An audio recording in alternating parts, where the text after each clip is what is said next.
Assalamualaikum warahmatullahi wabarakatuh. Alhamdulillahirrabbilalamin. Semoga kita semua dalam keadaan sehat walafiat. Kita bertemu lagi dalam daring pelajaran sejarah Indonesia dengan materi latar belakang kedatangan bangsa Eropa atau penjajah ke Nusantara.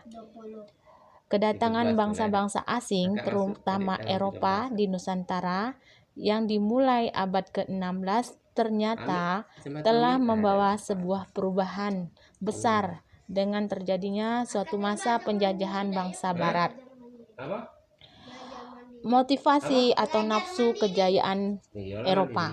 Aktivitas penjajahan samudra ini dalam rangka untuk menemukan dunia baru. Aktivitas menemukan dunia baru ini tidak terlepas dari motivasi dan keinginannya untuk bertahan hidup. Muncul nafsu untuk menguasai dunia baru itu demi memperoleh keuntungan ekonomi dan kejayaan politik. Yang dimaksud dunia baru waktu itu pada saat abad ke-16 itu adalah bangsa-bangsa yang menghasilkan rempah-rempah yang berada di sebelah timur Eropa. Bahan-bahan yang sangat diperlukan dan digemari oleh bangsa Eropa. Bahan-bahan yang dimaksud itu adalah rempah-rempah seperti cengkeh, lada, pala, dan lain-lainnya. Mengapa orang-orang Eropa sangat memerlukan rempah-rempah? Orang Eropa berusaha sekuat tenaga menemukan daerah penghasil rempah-rempah. Karena rempah-rempah adalah komoditi perdagangan yang sangat laris di Eropa. Rempah-rempah ini sangat diperlukan untuk bumbu masak, bahan minuman, pengawet makanan, obat-obatan. Karena kondisi geografis mereka yang mengalami musim dingin, maka mereka sangat membutuhkan bahan rempah-rempah untuk menghangatkan badan. Daerah yang menghasilkan rempah-rempah itu ternyata ada di Nusantara. Orang-orang Eropa sering menyebut wilayah timur atau wilayah Nusantara itu dengan Hindia. Perdagangan mereka melalui jalur sutra. Peristiwa yang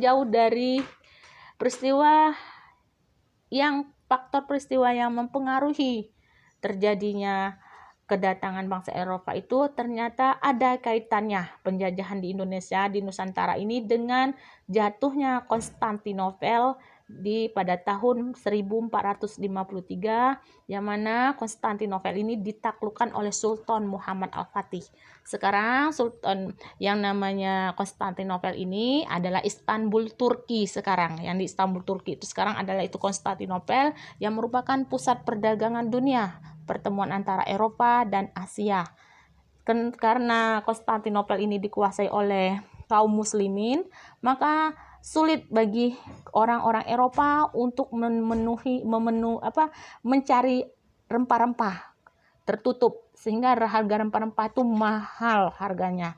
Karena kondisi inilah Eropa sangat membutuhkan rempah-rempah, akhirnya menjelajah.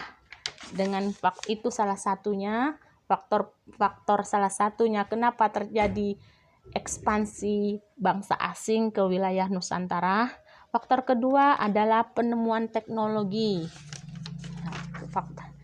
Adapun tujuan mereka terkait dengan kedatangan mereka ke sini, ke Nusantara maksudnya adalah goal, memburu kekayaan dan keuntungan dengan mencari dan mengumpulkan emas, perak, dan bahan tambang saat itu. Dan ini di Nusantara lah gudangnya. Yang kedua, glory atau memburu kejayaan, superioritas dan kekuasaan. Dalam kaitannya mereka saling bersaing dan ingin berkuasa di dunia baru yang ditemukannya, maksudnya wilayah Nusantara. Jadi karena wilayah Nusantara ini adalah negara emas, istilahnya maksudnya negara yang luar biasa, jadi mereka berusaha untuk menguasai Nusantara. Gospel ini adalah maksudnya menjalankan tugas suci, atau sering juga ada juga yang menyebutkan bahwasannya penjajahan di Nusantara itu didorong perang salib, kelanjutan perang salib. Jadi menjalankan tugas suci untuk menyebarkan agama. Pada mulanya orang-orang Eropa ingin mencari dan bertemu dengan Pastor John yang mereka yakini sebagai raja Kristen yang berkuasa di timur. Itu maksud kedatangan mereka. Jadi mengenai ketiga jenis tujuan goal, glory, dan gospel itu sebenarnya lebih dimiliki dan digelorakan oleh Portugis dan Spanyol. Jadi mungkin hanya itu yang dapat disampaikan. Mudah-mudahan bisa dimengerti. Wassalamualaikum warahmatullahi wabarakatuh.